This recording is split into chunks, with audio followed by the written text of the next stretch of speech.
AllBall TV. They scared, but I'm not. They don't like comentario. Y suscribe.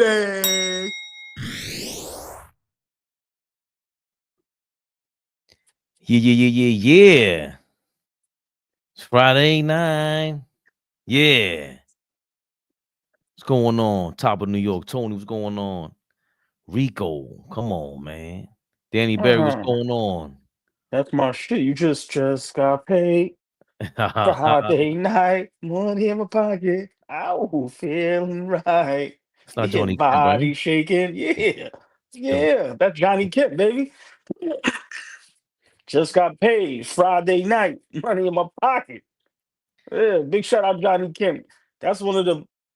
That got to be top 5 legendary songs of all time. I'm sorry. Some of this, it's hard to say top 5, but some of that music is so timeless. But that joint right there, I don't care what you doing, where you at.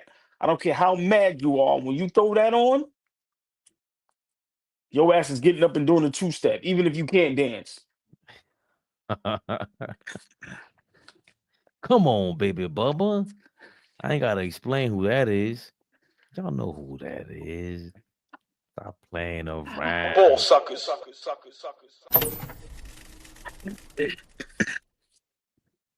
Somebody asked me how you get the extra. Cause it's all ball, bitch. That's why. Come on.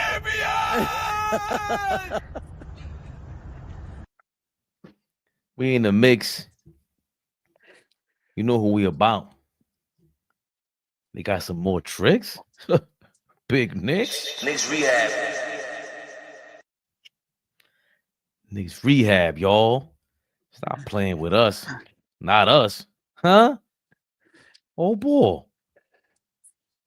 What's going on here? They talking reuniting and it feels so good. Reunited and it feels so good. Now this makes sense. I'm gonna let you do the wonderful job you always do. Big shout out to the chat. That's how I'm starting off lives from now on. Big shout out to the chat, because I keep telling y'all, without them, nothing is possible. So always gotta show love to y'all. Mucho amor. Rico, Arnelli, what's going on? ¿Qué lo que? Nos fuimos. It's my guy. Dímelo, Alberto. Yo te veo ahí. Tranquilito. Ah. He said, tranquilo, papi, tranquilo. No hoy, Orbo. No hoy. No se puede. ¿Qué tú? ¿Qué tú haces? Yo, Yeah. acelerando. I Porque know, ya, los Nueva York something. Knicks. You understood that, Paul? Los Nueva York Knicks. That's right. They talking about bringing back Donte. Donte back, bring him back. With the memories. Come on. The Knicks have both eyes on the prize on 2 Western Conference guards as trade season opens up. You know it's getting close. That December 15th date, we talked about it. The Knicks are looking at guards as the NBA December 15th contract date unofficially opens trade season in the league. Pum. December 15th marks the date when most players who sign fresh contracts during the offseason become eligible to be traded. New York Knicks veterans Jordan Clarkson, Landry Shamet, Garshon Yabusele will no longer have restrictions on their trade status. Whoa, boy. Please keep these in mind. Jordan Clarkson, Landry Shamet, and Yabusele. Yabusele, your time is league sources tell Clutch Points that the Knicks have had exploratory discussions with 2 Western Conference teams about potential trades. And those talks were with the New Orleans Pelicans guard Jose Alvarado. We covered that yesterday. Tap into that video to get our reaction to that. But that ain't the news. You see it. Minnesota Timberwolves guard Donte DiVincenzo is part of the center of various trade proposals. Yeah. They get into the Pelicans off to a 4-22 start. Jeremiah fears he's going bananas. I don't care about their 4-22 start. We all love that kid out of Maryland. He looks amazing. Stop comparing him to Joker. That's Jeremiah fears. I made the mistake, old boy. I was talking about our guy, Queen, man, Derek Queen. Get the hell out of here, Jeremiah fears. I mean, he's starting some trouble out there. But I digress. They get into a move for Alvarado reportedly making $4.5 million this season would not have to hamstring the Knicks cap sheet. A reunion with DiVincenzo, however, would be more complicated. His salary of almost $12 million necessitates New York trading away a package of more than just young players or recently eligible veterans. More key notes right there. Why would the Timberwolves move Donte? Do we care? Oh boy, usually doesn't, but I'm here to nerd it out. New York's interest in a reunion with its Villanova-educated playoff hero dates. I don't even like that sentence. Date back to last season when the team had some internal discussions about reacquiring DiVincenzo. So that was a rumor, and again, it's resurfaced. The Knicks were trying to reacquire Donte last season, and here they are. Come on, they're talking about it again, and we're talking about it now.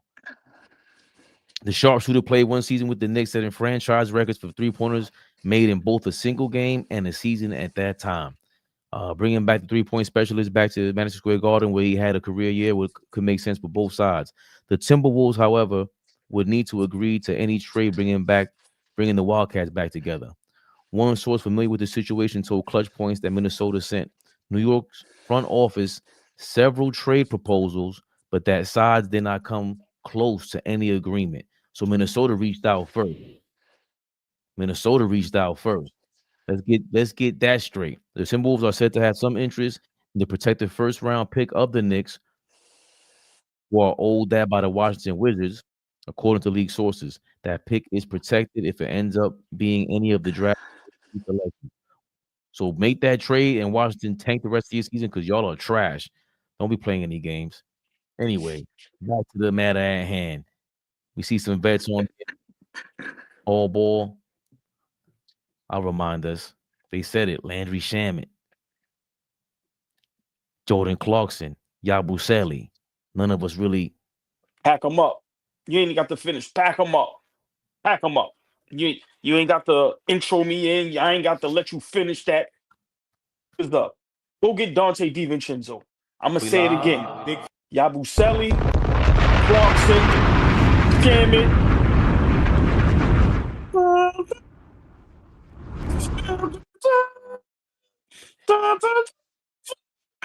Pack them niggas up. Go get Donte DiVincenzo. Not arguing with nobody. I'm not debating with nobody. This is the moves that I'm talking about to move forward, to go for this championship. I like Alvarado. That is subtle.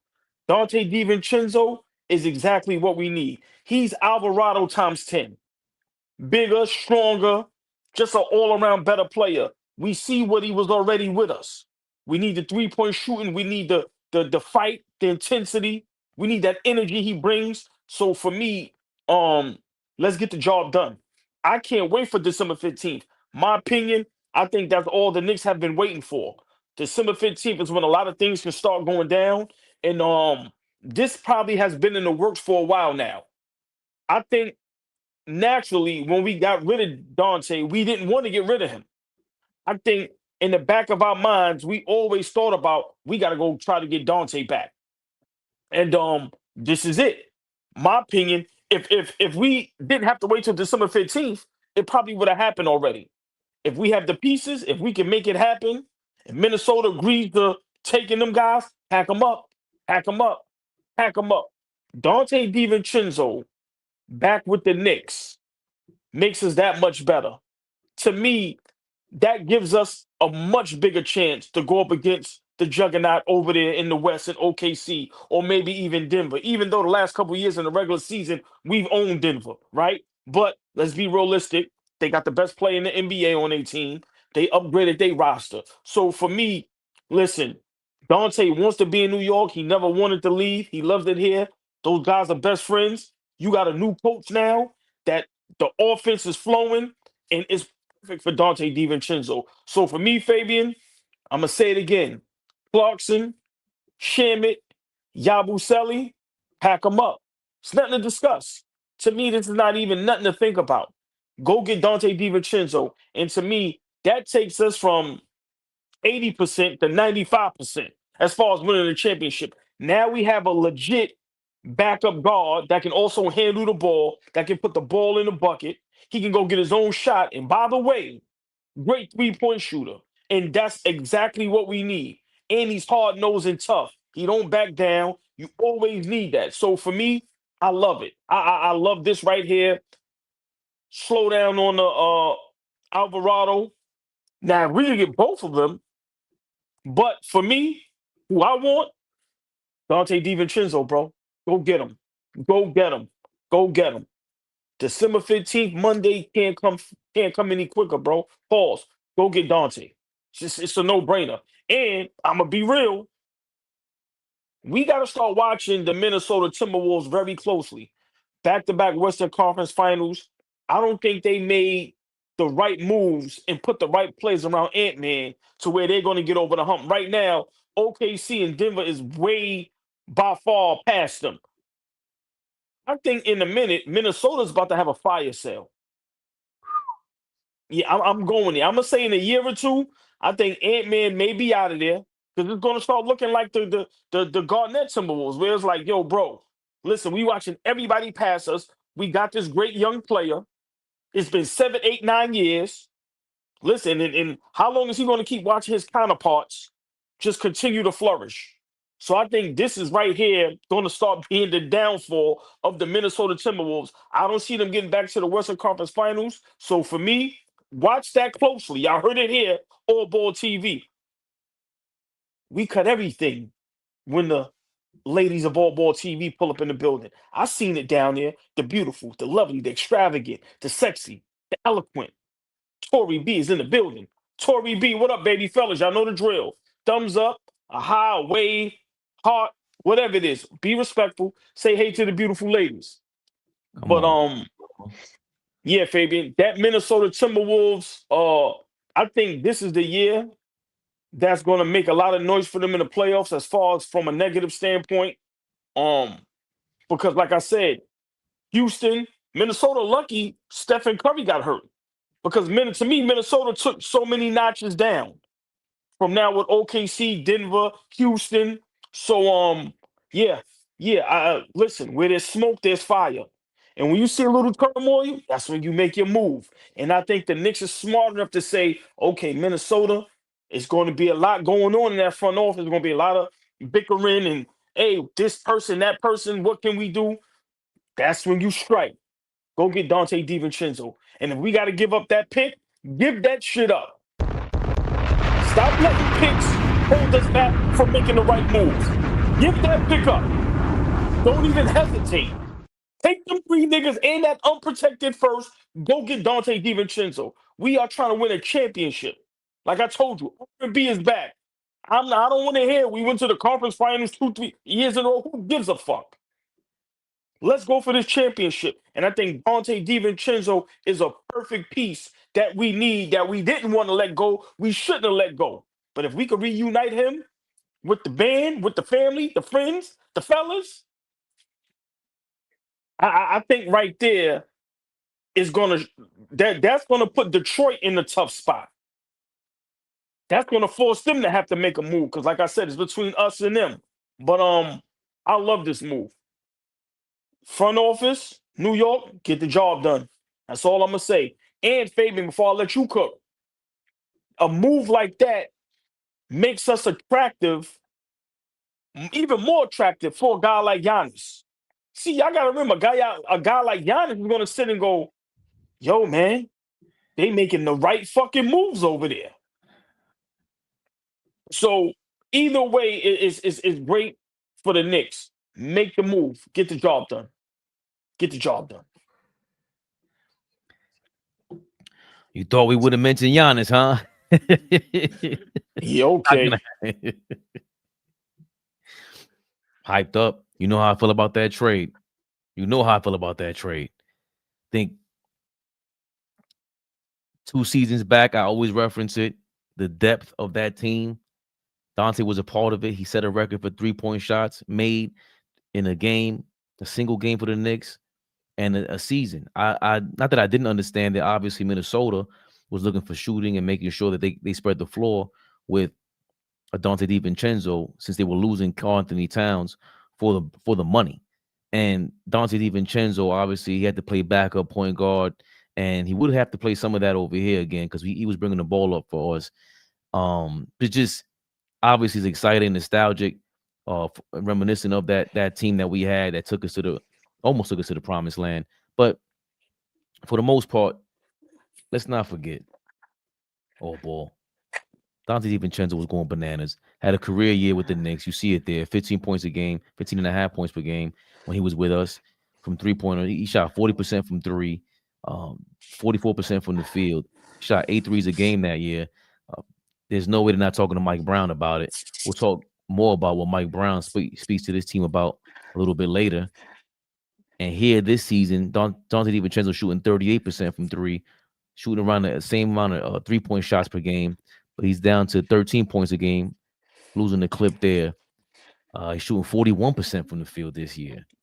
Is that discouraging? I don't know, but we know what it means to play with guys that you want to play with. We know what it means to go to work with guys that you want to work with. It's just different, and we don't have to deal with.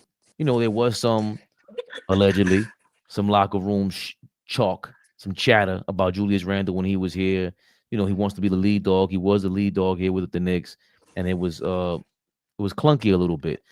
Minnesota's kicking themselves in the ass for not taking Mitchell Robinson and Julius Randle. I always said that was dumb, and I thought we would have lost a lot. With that being said, so a little bit of luck here if we do get Donte DiVincenzo, because we didn't lose Mitchell Robinson in the process. Still have him to do what he does. He's coming off the bench now. Donte will probably be coming off the bench as well if he does get back. Just beyond excited. I think Brunson and the system we're running now. Imagine he set a record for 3-point shots with the Knicks when we had Tom Thibodeau as the coach. We see that we're trying to look for more 3-point shots. That rate went up not immediately, but it has shown to pay dividends this season. The isolation has gone down. So less isolation, more ball movement. And another thing that gets overlooked with Donte, he can take it to the basket, and he makes decisions quicker than a lot of players do that we've had in the last 2 seasons. That was my biggest thing about Donte. If you go back and watch those games, stop playing around. Donte put the ball on the floor. As soon as he got the ball, he made a decision. He was shooting or putting the ball on the floor, going to a new spot. Mike Brown has to be thinking about a guy like that who could touch the paint, spray three. Now we're back at it again with that. How much more better can you get at spraying the three than a guy who can shoot it and put the ball on the floor and get to that paint? Obviously, Kolek, if he's part of the trade, he's still working on himself. He's still trying to get better. He's not established yet. Jordan Clarkson, for me, he's up and down. I get what everybody's saying, but to me, it's disappointing. That's an immediate upgrade to Jordan Clarkson. That would be insane because Donte D'd up, and he's coming from getting some more knowledge in there. Remember, Dante's been in Milwaukee, several teams, now Minnesota, and with us with the Knicks, and he played at Golden State. Let me forget. So Yeah. he was probably there with Mike Brown. I gotta look that up. But if he might be familiar with a lot of things that Mike Brown's trying to institute.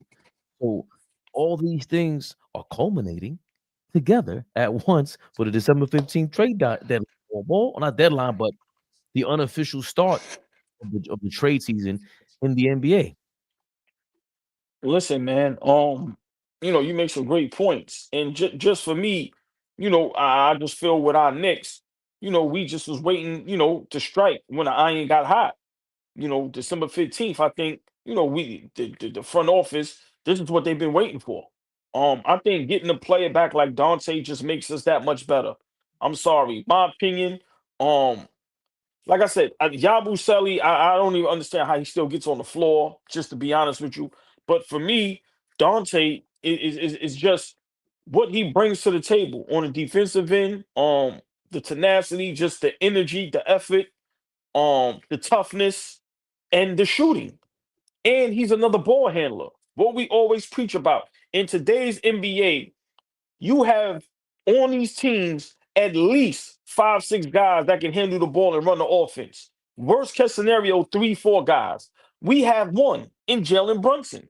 Everybody else looks funny and clunky when they try to bring the ball up and run the offense, including Bridges, including Deuce. So now we get another ball handler in there that can get his own shot, and like I said, that can shoot the three. In today's NBA, you can't have enough 3-point shooting.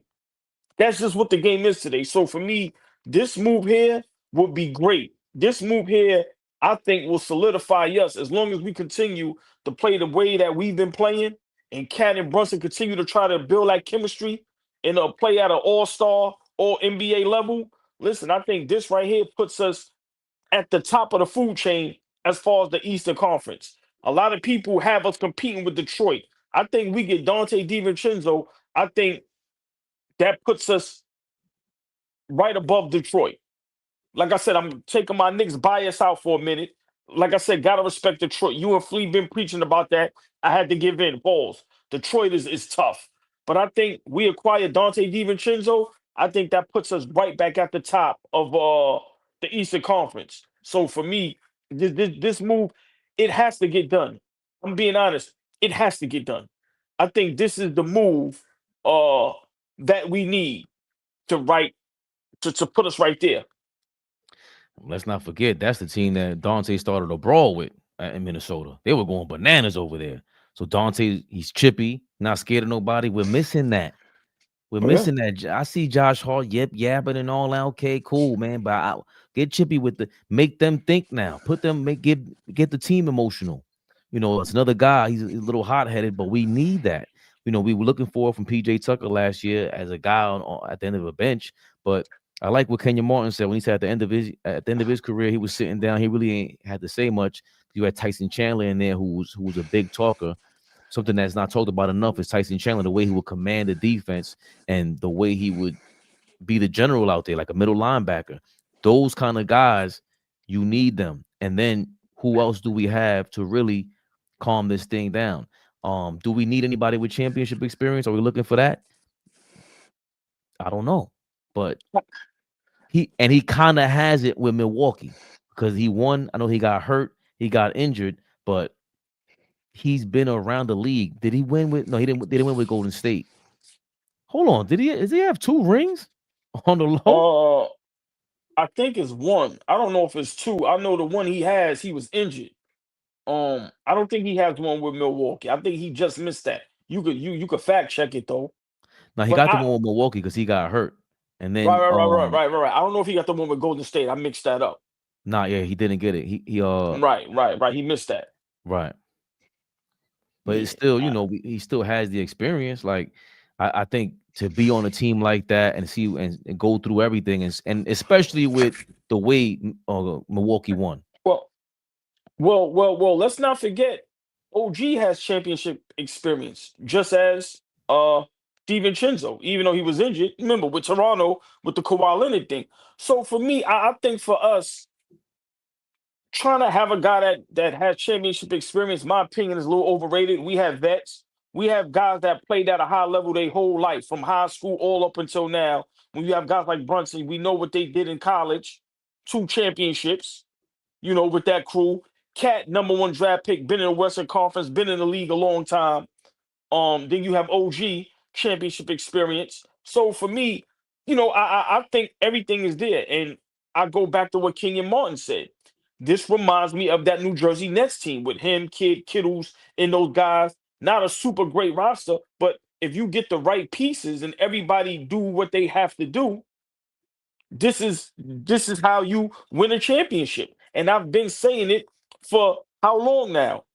If we continue to play like the Detroit Pistons, the Chauncey Billups, Rip Hamilton, Tayshaun Prince, Rasheed Wallace, Ben Wallace, that style of basketball where we play as one, nothing selfish.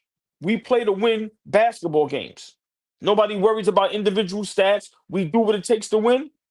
I think we have no problem. And I think a guy like DiVincenzo fits perfectly. He already was here. We know what he brings to the table. I love it. I love it. And he's legit. I'm going to say this. Watch your back, Deuce. I love Deuce. But you can't keep getting away with averaging 8-9 points. I'm just saying. Seriously. If we're going to be successful, we need a guy to come off the bench. That was our Achilles heel. Bench scoring. We need a guy who we thought Clarkson was going to be. We're just automatic fire. Microwave. That's what we need. Guy that's going to give you 10 to 20 a clip. No problem. So for me, I think Donte DiVincenzo, listen, I think he fits into that seamlessly. So New York, get the job done. Get the damn job done. Kidding me? Speaking of which, Donte DiVincenzo, great, pretty good shooter to great sometimes. He was on fire. He helped bring this energy. And Josh Hart, a fellow Nova Knick, he credits or has been crediting the shooting coach, Peter Patton, with improving his jump shot. Seeing his name, and all of a sudden today, it's an article that popped up with Josh Hart and the New York Knicks and the shooting coach, the secret sauce himself, Josh Hart, how Josh Hart and others are benefiting from new Knicks shooting coach. It's an article from The Athletic. James Edwards, he's always talking about the Knicks, breaking it down. They talk about Peter Patton here. You know, he gets visual feedback. He actually shows what you're talking about. Sometimes you can hear it and not really understand it all the way. I'm like a visual learner in a way, so that helps. That's from McCullough, the kid that the Knicks got. And you have also some interesting comments here. Coaches specializing in shooting aren't as common in the NBA as you think. Not every team has a dedicated shooting coach, which considering how much value is put on the skill and how often it makes or breaks a player's development, is odd. How Patton got here is interesting. This is very interesting right here, folks.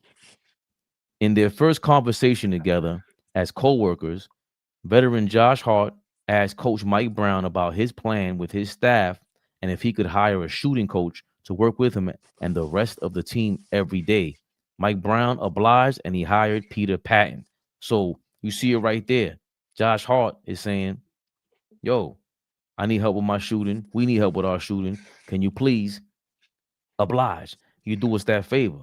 Mike Brown did his thing. Wasn't playing any games. Hired Peter Patton, well-decorated individual. And before I move on, Josh Hart said, I'm working with Pete every day on my shot. I like I said before, it was something vital for me to have a shooting coach here on staff that I could work with every single day. Obviously, I had one before, but he lived in Los Angeles. I was playing 38 minutes a game. It was tough to focus on the mechanics. With Pete, I'm able to work on the mechanics every day, even if it's just a little bit. It's a feeling, repetition. This AllBall might go a little bit viral. I was playing 38 minutes a game. It was tough to focus on the mechanics. I don't know if Josh Hart was playing 38 minutes a game, and we could actually, verify that, Josh. But we know he was running through the ground.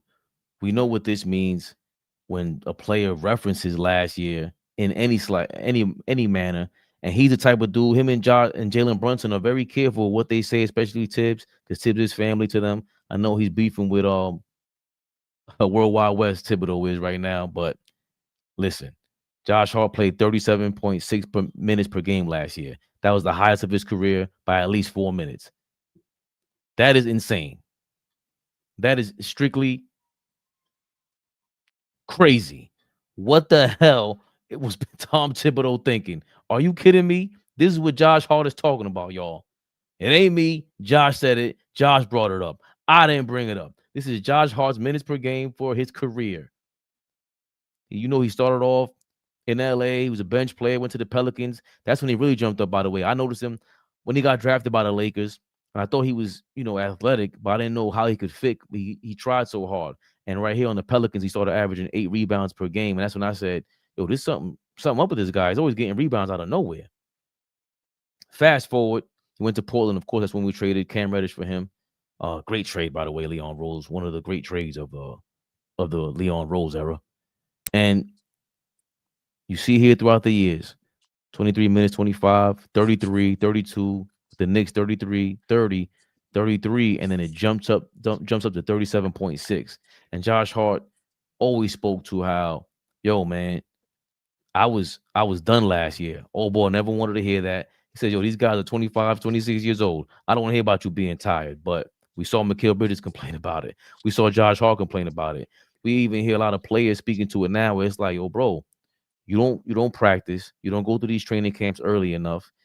How are you going to be in game shape, let alone the play? Forget the playoffs, regular season mode. So I'm not going to shut up, Flea.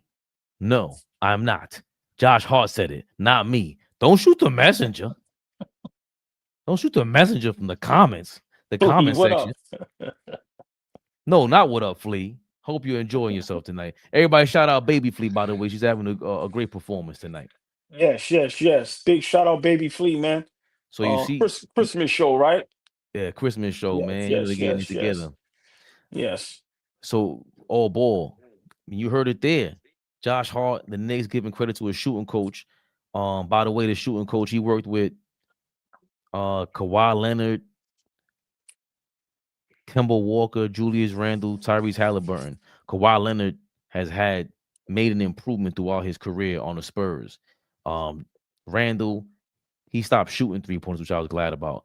And Tyrese Halliburton also, another guy that he had to improve his shot. As ugly as it is, he had to improve that jump shot. But what do you feel about? I mean, what you heard? It was a secret sauce to scoring from the Knicks, and we see now Josh Hart's been shooting 39%. It's up to 38% now. His shooting, right? Yeah, yeah. He I mean, 40% from that's the field. I'm sorry, oh boy. mhm. His last 5 games, he shot 57%, 60%.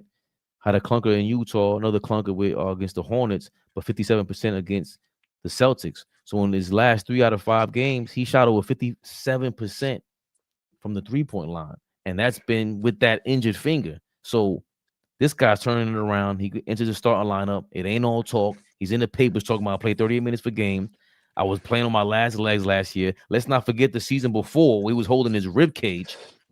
It felt like his heart ripped out on the sideline because of those damn minutes.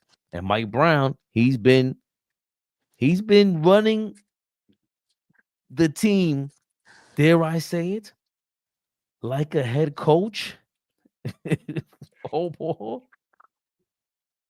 I mean, listen, you said it all. That was a great piece. And you can tell Josh Hart has gotten much better shooting from three.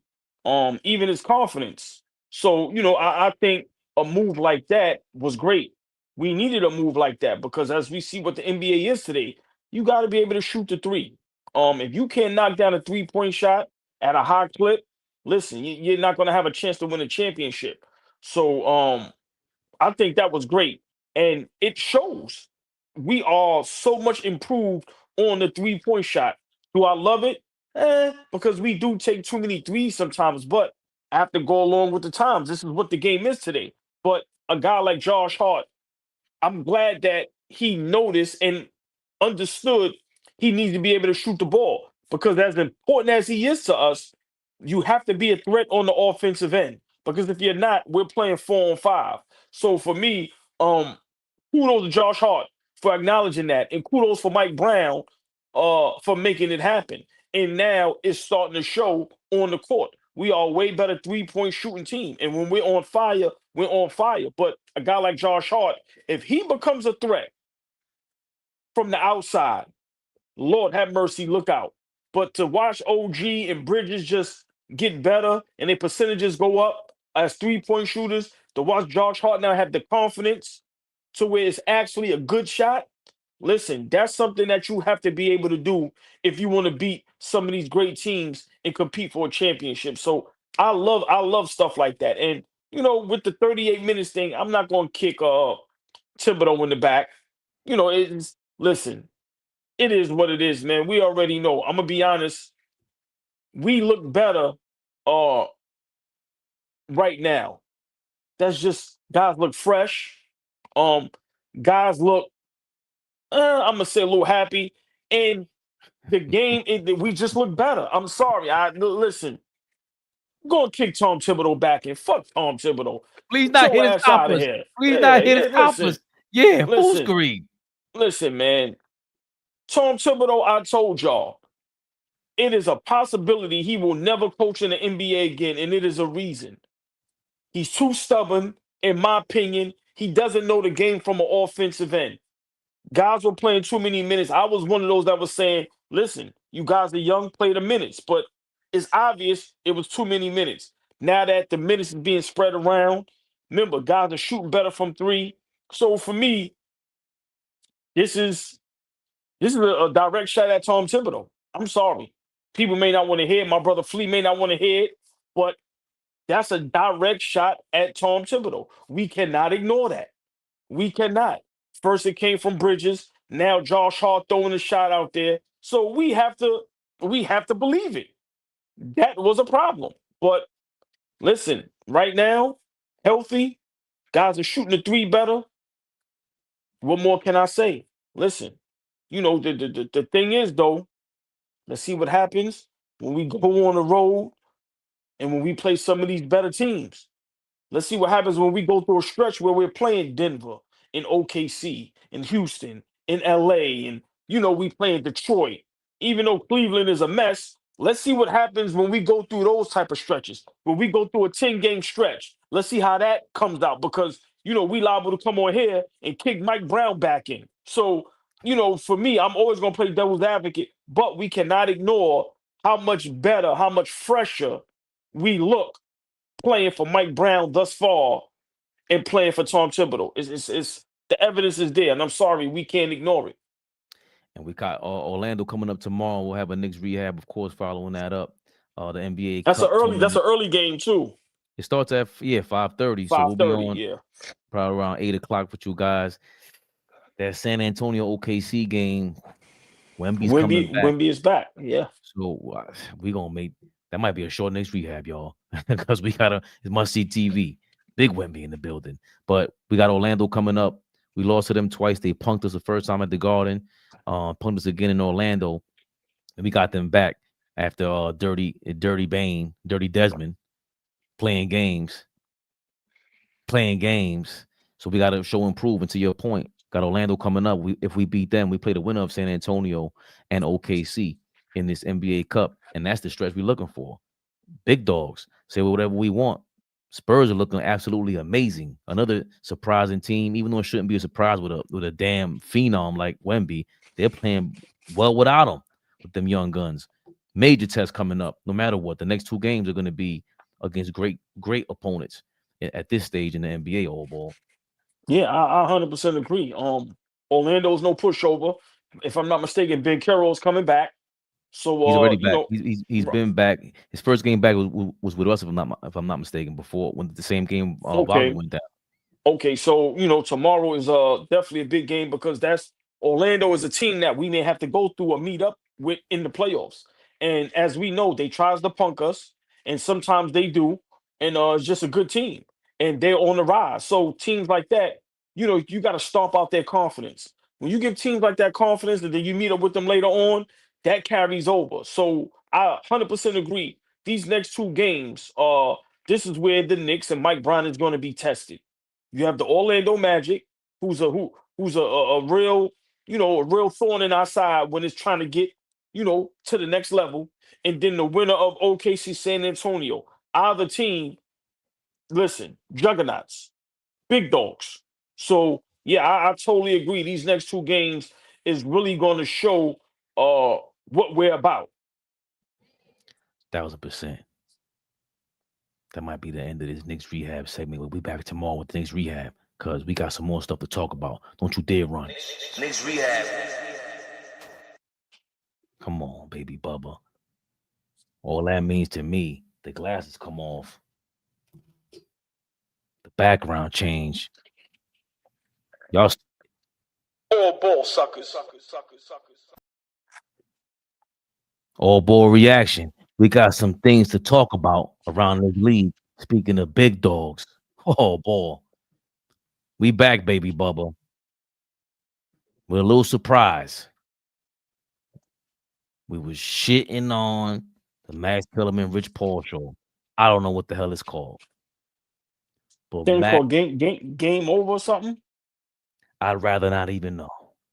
But Max Kellerman showed his New York roots. Oh, yeah. He showed you where he's from. Told Rich Paul to his face about his boy LeBron. Dream was pro in the mix. You know who that guy is. Heavy job. He gets right to it. Okay, excellent. So what we want to do is we want to play the sound for you guys. Listen to it carefully. And we're going to come back and react to what Max had to say to Rich Paul. Take a listen to that there. That gets to the game the other night, right? It would be hard for me to imagine on a Pat Riley, Eric Spoelstra team. You're getting blown out. Like I'm going back to the streak now of consecutive double-digit scoring games for LeBron. And the streak's on the line, and they're getting blown out. Mm-hmm. Phoenix, right? Was it the Phoenix game? It was already 2 games ago. Yeah, I think I didn't watch the game. Okay. I think it's And JJ Redick is visibly mad. Who, by the way, He ain't JJ's watched done an the game. incredible job coaching this team because through injury to LeBron, to Luka, doesn't matter who it is, they But still do you win. think they're contenders? We'll get to that in a second. You mean because playoffs are different than the regular season, but LeBron is joking around with dudes on the Phoenix bench and on the court. And as a fan, before I even see JJ's reaction, I'm thinking, LeBron, what are you doing? That's a bad look. You're getting blown out. And then you're still in the game, even though you're getting blown out. And then you take a 3 to keep the streak alive in a blowout. Man, that's some right? And JJ's pissed. You can see he's pissed. But then in the very next game, I think like that was the fact that JJ handled it this way, and maybe this bodes well for the Lakers and the culture you're talking about. He was clearly not happy with LeBron.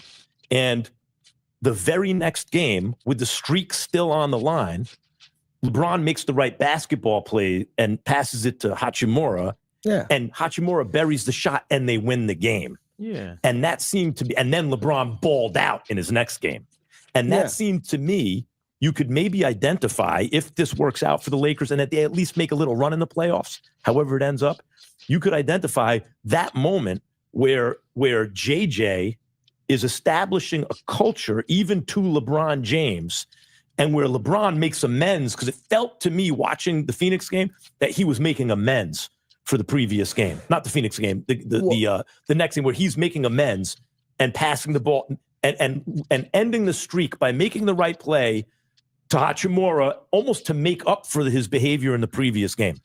Well, I don't know if it's to make up, because I don't think he needs to make up, but I know what you're saying. It's 2 things.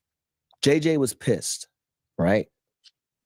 But this guy had been in the league for 23 years. Yeah. He knows if he did something that wasn't right, but those 2 things aren't the most important thing in that situation. The most important thing in that situation is to be LeBron and be open-minded to do what? Allow yourself to be reprimanded. That's disciplined. Right. Yeah. And now the next game you make which he got criticized for making that same play to Korver, to Daniel Marshall, to Mo Williams or whoever else, right? Whoever else.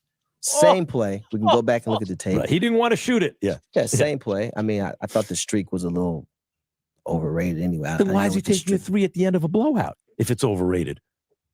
Why is he taking it? Seems like he didn't think it was. This is what it felt like, Rich. I don't know. From where I'm sitting, you're the right guy to ask, but from where I'm sitting, it felt to me like LeBron realized after that, oh, up. Like he keeps a streak alive. That's whatever, but it's like this very long streak by shooting a 3 in a blowout at the end of a game. It felt intentional. And the very next game, you're telling me that calculus doesn't occur to him? He's not doing the calculation in his mind. Like, I got to kind of. Well, listen, he could reprimand himself, of course. Right. Like I said, I wasn't watching that game. I didn't see that game. But yeah, whatever it looked like and felt like, obviously the media talked about it. They didn't talk about the right play. I tell you that. I didn't see the guys that was whatever. But yeah, I think, look, those guys at that level, when you did something that probably you So was it coincidence that JJ does that? He makes the right play the next game, then he goes for what, 29 and whatever it was the other night? Yeah. in a win. I don't know if it's coincidence, but me personally, These niggas giving and me a he'll tell headache, you bro. this. I always like when he chooses efficiency over entertainment. Okay, explain. So you heard what Max Kellerman had to say. Thank you, Dreamers Pro, Mr. Charles. Big shout out Dreamers Pro. Can we get a straight answer from Rich Paul? The hustler? Is he up there hustling us? Can we get a fucking straight answer? Hustler? He reprimands Hustler the himself. hustler the hustler? Yeah, I roll dice too, nigga. But I'm gonna give you a straight fucking answer every time. You nigga just gave me a headache. That ring around the rosy, like, listen, man. We gotta stop being afraid and scared and tap dancing around when it's time to talk about LeBron James. He's stat padding, man. Simple and plain. Max Kellerman, stop being scared. You from New York, nigga. Ask the question straight up. How do you feel about your man being in the game in a blowout? 40 years old, in the league 23 years. Why are you in the game in a blowout when you could risk being injured? At this stage, should LeBron only be worried about playing for championships? He ain't worried about that. He's stat padding. That's just what it is. Come on, man. He probably didn't even know he had 8 when he passed the ball to Hachimura. How about that one? Yeah, that's where I'm going.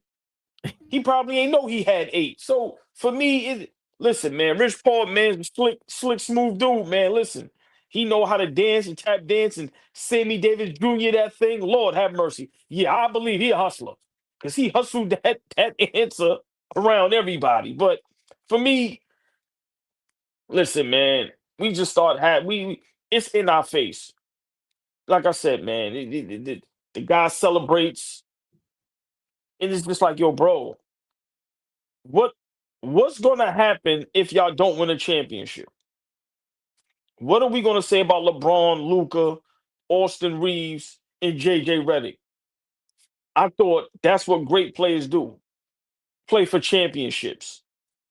Where are those questions at, Max Kellerman? That's all I want to know. Why is LeBron James still in the league? Is he still trying to play for championships? Or what's the purpose? Are you still in love with the game? Or are you trying to stat pad? Which one is it? If we ain't playing for championships, what are we doing? So for me, listen, this Max Kellerman, Rich Paul thing, that little video gave me a goddamn headache because I ain't know what Max Kellerman was trying to say, and then Rich Paul tap dancing around the question. But at the end of the day, they are setting up the excuse for LeBron James if the Lakers don't win a championship. I guarantee you that. I guarantee you that 100%. This podcast is to set up an excuse for if the Lakers don't win a championship and they flame out in the playoffs. I guarantee that. I ain't got no money, but I'll put it all on that. My little negative $4 in my account, we can bet that. We can bet that. Guarantee. So for me, listen, man, these two dudes, I don't know who y'all think y'all hustling. You ain't gonna hustle a hustler, though. I see through you niggas, man. But yeah, Fabian, that little spat, them niggas start giving me a headache, man, playing Ring Around the Rosie. Get out of here. I ain't watched the game, but you could break down the game. Right. Your best friend, your client, the GOAT, you don't watch every time he play? Who is these niggas fooling, bro? Fabian, who are they fooling? You ain't watched the game? You don't know it's a streak?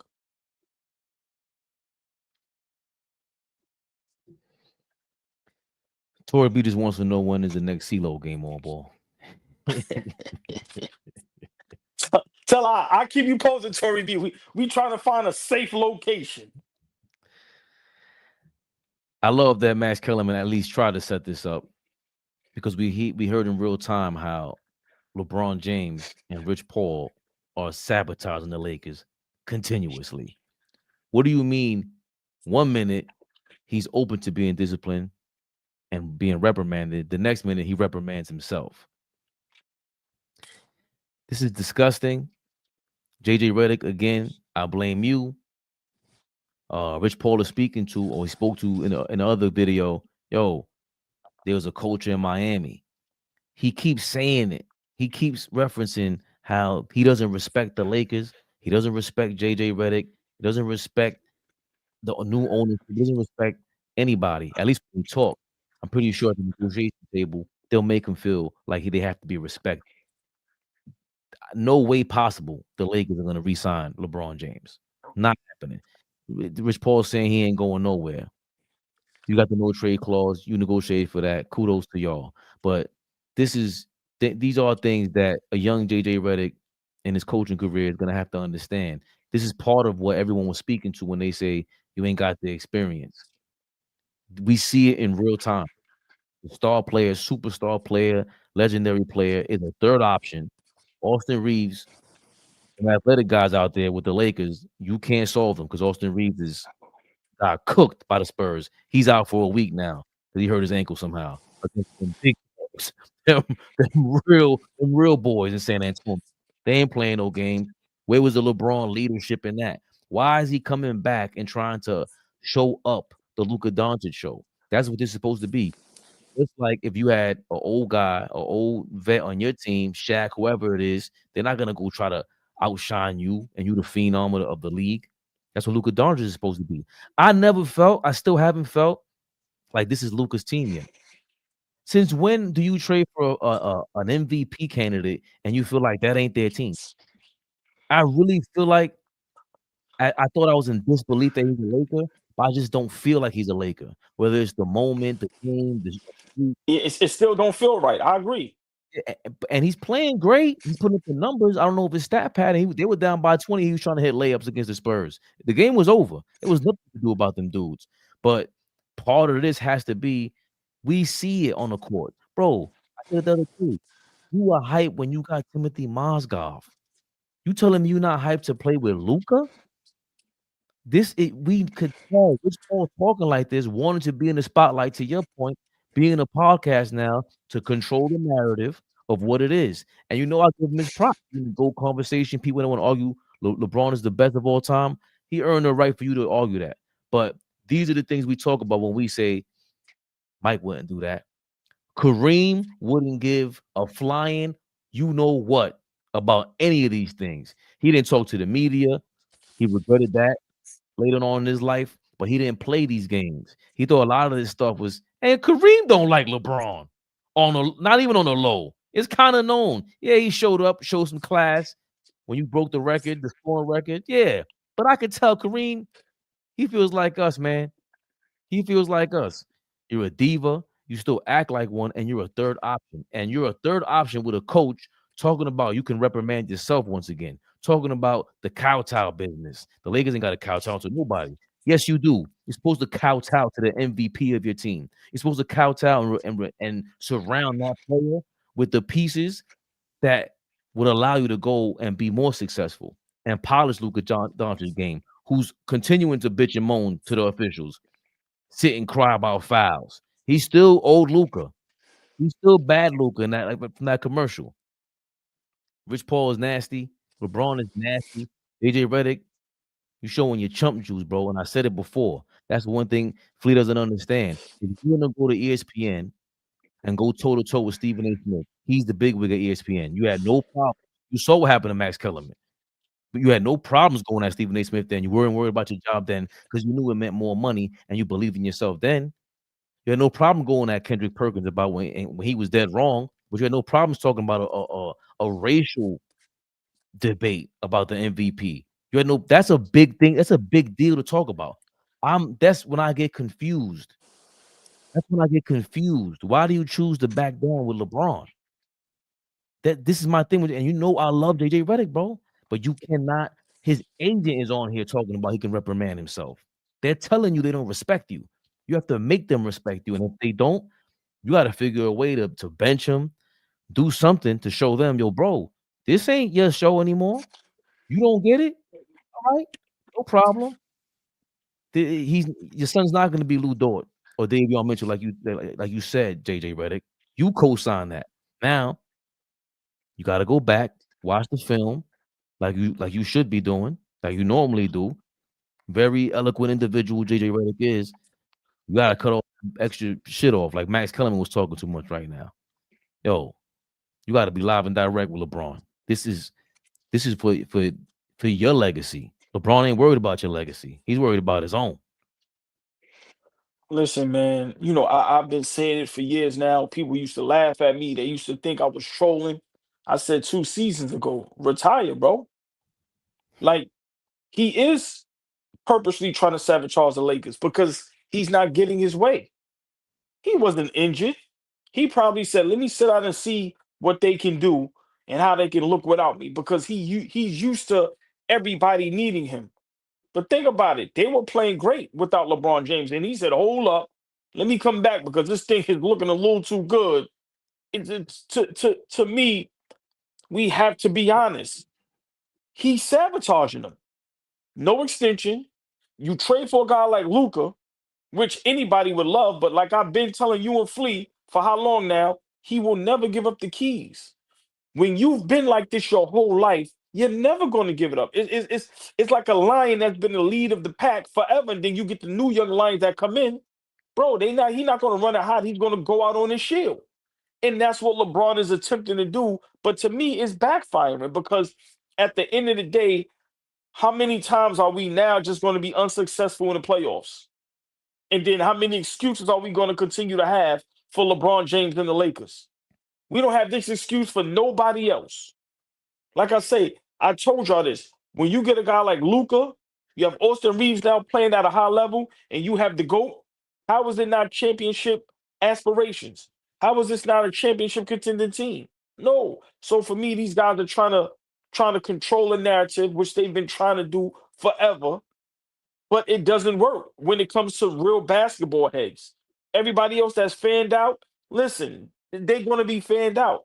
But listen, Rich Paul is trying to do damage control, and he's trying to get ahead of the curve because he knows, boy, listen, if you niggas lose in the first or second round again, LeBron James' legacy is going to continue to keep taking a hit. And the only thing they're going to be able to hang on is stats.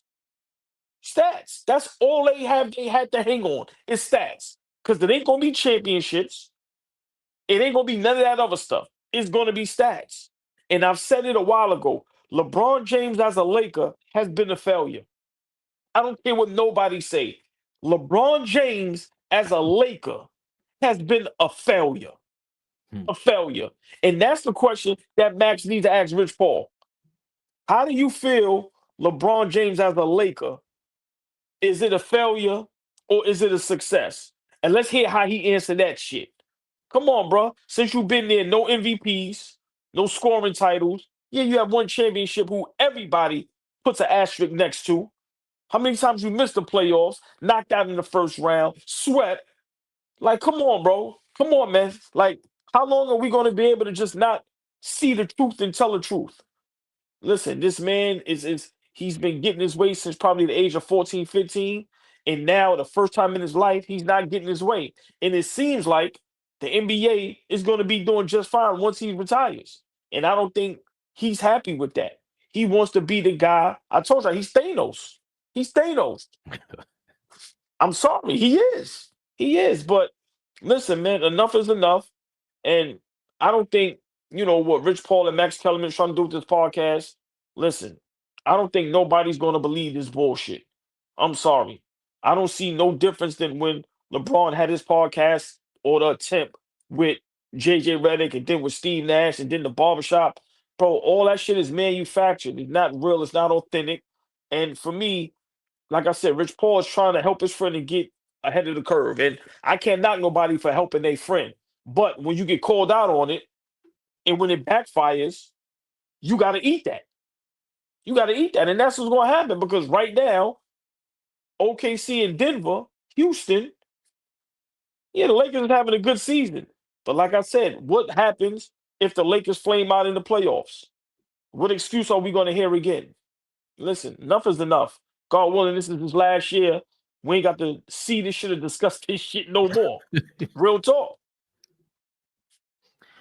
you did speak about, or Rich Paul spoke to, how the Lakers really aren't ready for a title, not really title contenders, and just that kind of language is it seems to sound like you're giving up, and you spoke about that offline. Like, yo, why does everybody feel like they got to give up, or they're not showing, any real competitive spirit just because OKC's a juggernaut? We've seen Golden Right. State get hurt. We've seen 73-9, but they almost lost to Kawhi Leonard and the Spurs. Well, that the season they got Kevin Durant. And what are your thoughts about that? Touch on that. We'll elaborate. What do you think about the league just conceding, waving the white flag to OKC? It feels like. It's sad because I've said it on numerous occasions. We need to slow down on the OKC juggernaut thing. Yeah, I use that word loosely, but let's not forget OKC last season was taking the Game 7 in the second round against the Denver Nuggets, and that Denver Nuggets roster was not great, and they was pushed to Game 7, and then we see in the finals they were pushed to a Game 7 against the Indiana Pacers, who nobody gave them a chance. Everybody said Indiana may win one game, including me, and we were all dead wrong. And if Halliburton doesn't go down, are we talking about OKC? How we talking about them now? So for everybody to just automatically, just anoint OKC the greatest team ever, it's insane. And for guys like Rich Paul and the Lakers organization and LeBron James to agree that you're not championship contention team when you have Luka Doncic on your team, what does that say about Luka? I don't understand why everybody needs so much help to win today. I just don't get it. It's never enough help. It just never is. Like I said, I don't see Denver complaining. Indiana didn't complain.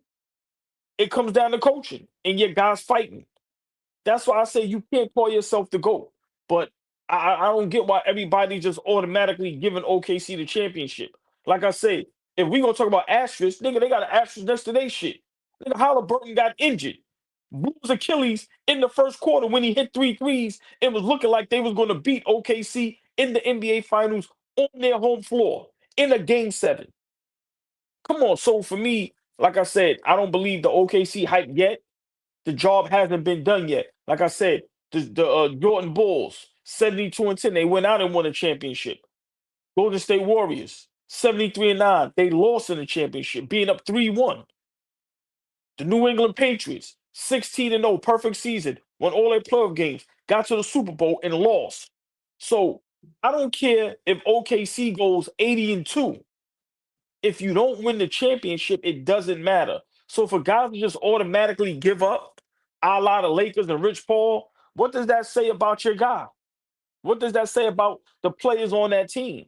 Listen, man, it's this NBA today, this generation, from all aspects, from the commissioner to podcast to us as fans to the players, it's weird. It's just weird. But for me, like I said, man, I wouldn't even allow Rich Paul to say that if I'm LeBron James. Every time I'm on the court, I'm championship contention. Especially if you give me my right-hand man in a Luka Doncic, who we all know is an MVP candidate every year, a top 3 player every year, in his prime. So for me, listen, it's just they're not ready to give up. It's like Muhammad Ali, bro. God rest his soul. It's like Jordan with the Wizards. Bro, it's over. The league is in good hands. These young players, listen, the league is doing its thing. When LeBron retires, the Lakers got Luka. They gonna have some cap space, make some moves. They'll be right back in action. But for LeBron James to allow Rich Paul, to say those things, nah, I wouldn't even allow him to say that. No. Even if we feel like that, no. As long as I'm a Laker and I got somebody with me, nigga, we championship contention. So for me, it's comical, bro. But this is what people gonna run with. Because like I said, it's more fandoms than just real basketball talk. And Rich Paul, LeBron, famously got connected with CAA, which is Leon Rose's old agency, and they call the CAA Knicks La Cosa Rosa for a reason. Rich Paul apparently snaked them. And there was a beef. They had to settle it and go sit down and talk to Leon Rose and them when they came to New York. There was an embargo, or they were stopping players from coming to the Knicks. Rich Paul was, because of the so-called beef, all because you didn't do the right thing, all because y'all move so clumsy when it comes to that. And this is part of moving clumsy. I don't care what the realistic odds are. I don't care what Vegas is saying. You aren't supposed to talk like that. Words are powerful. These thoughts are powerful. I would, if like, you're right. That is what factors into being a GOAT. How are you going to say Muhammad Ali was going crazy? The GOAT really comes from him. I'm the greatest. I'm the greatest of all time. Why do you think he felt that way? What do you think it means to say that? Why do you think it is polarizing when we hear that? You think, are you the GOAT? Calling yourself the GOAT? You putting a target on your back when you say that. You're putting a target back on the back of your son when you bring him in that way. That's what that is. It's the hype. The hype ain't just all, yeah, you could play. No, it's this competitiveness that we can sense. And words like this, they don't make sense. Yeah, OKC's a juggernaut, but I'm glad that the New York Knicks got what they got. They are the antithesis of whatever Rich Paul's talking about right now. These guys don't talk like that. Jalen Brunson don't talk like that. He looks like he never backs down. He has to physically get back down because he's smaller, but they don't speak this way. And the way this organization is being ran, and the way I'm hearing the Los Angeles are being ran, and the Clippers are being ran, Jesus Christ, I'm just so glad that for once we have a competent organization. And a part of that is remaining competitive. Our general manager, president of basketball operations, our coach from top to bottom. We got a shooting coach. We just talked about that earlier. Went and hired him, and Josh Hart is competitive. The rumors are trying to get Donte DiVincenzo back. Competitor. That's what it means to go try to compete. Don't matter if it's OKC. Doesn't matter. Anything could happen. Anything could happen. You're supposed to go out there and make it that way. You're supposed to go out there and give yourself a shot so that you say, all right, we're not favored. We know they're more talented than us, but that's what the movies are for. You think there's a lot of real life movies based on reality, from Rudy, games like this, and they have nowhere near the talent of LeBron James. And even with the Clippers situation that we haven't really stressed enough, awful. Kawhi Leonard and them, just the super team thing has been a complete failure. And should they feel this way because OKC's rocking like this? Nah, hell no. Because to your point, I was saying that last year. I can't believe Halliburton. This is a coming out party. That you think Halliburton thinks like that? Nah, Halliburton, he plays the villain. He does whatever it takes. What's up with anybody playing the villain? How come nobody wants to play the villain to OKC in the league? And I haven't heard the Knicks talk like that about the Oklahoma City Thunder. It's only been Rich Paul as an agent. Everybody else glazing him on the media. Stephen A. Smith said the league is boring now and he wants to give up. How are you talking like that? You from New York. Everything's about a show. See, for me, everybody's contradicting themselves because I thought nobody cared about the regular season. I talk real basketball. Where is the real basketball talk? Where's people going, let's slow down with the OKC Thunder? Because, like I said, last season, they went 7 games with Denver, and Doke ain't really have no help like he has now.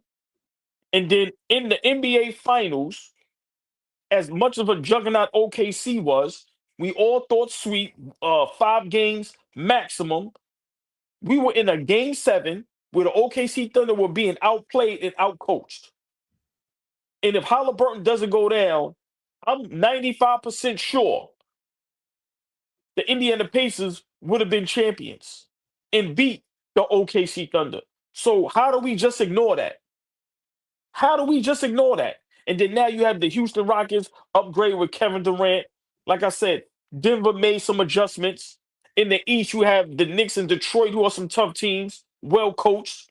So how are we just automatically just expecting OKC to just run through everybody?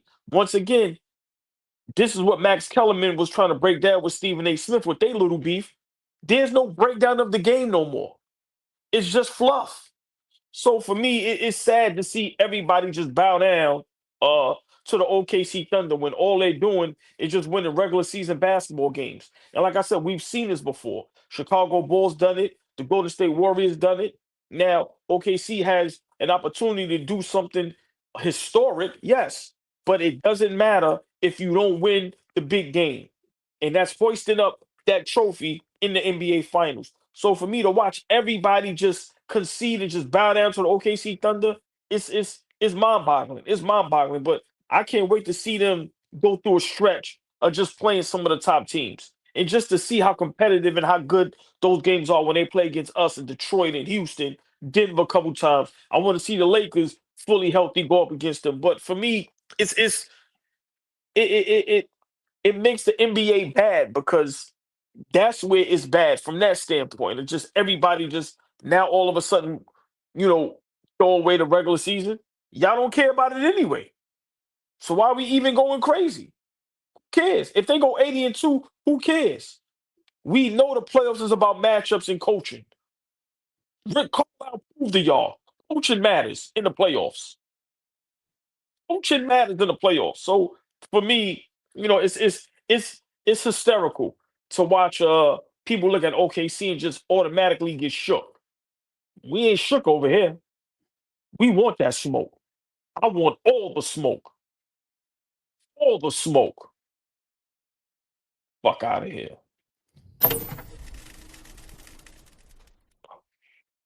All ball suckers.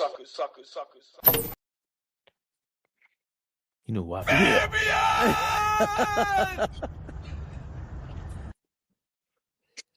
Another great one. Mañana, Knicks Rehab. After the game, good luck to us. Somebody trip Desmond Bain, smack him in the back of his head. Go fight him. He has short arms, man. Please. Somebody come off the bench. Porty. Yabusele, use your weight, man. Do something. All ball. What do we expect for tomorrow's game? I expect to win. I expect a tough game. I don't expect Orlando to lay down, but right now we're in a rhythm. I think we won 8 of the last 9 games or 9 of the last 10, one of those. I expect to win, and I expect us to be in the Cup Championship and on Tuesday playing the OKC Thunder. But I expect a tough game. And I expect it to kind of go down maybe to the wire. And I expect us to win by at least, I would say, between 4 and 6 points. But I expect a great game. And it looks like a little rivalry is going to be going on for the next couple years. I don't like Orlando, and Orlando don't like us. And I think it's great for basketball. So I'm just expecting a high intensity, entertaining basketball game. Come on, man. I expect to win. I expect to win by at least 10. I know Desmond was on fire last game. Desmond Bain, Monquero showing up, but we got OG back. Like, he's a difference maker. Mitchell Roberts is going to play. We had 3 days off before this game. You better have gotten your rest. Enough of that roommates chatter. 10 points, old ball. Spotting it. Come on, baby Bubba. Mañana, Knicks Rehab. Chat, love y'all. Thrillium, appreciate you. Gregory Lee, back in the midst, nostalgic. All you guys. Fish, the lunatic himself. K-Dot, you already know. Good night. AllBall TV. They scared, but I'm not. They don't like comentario. Y suscribe.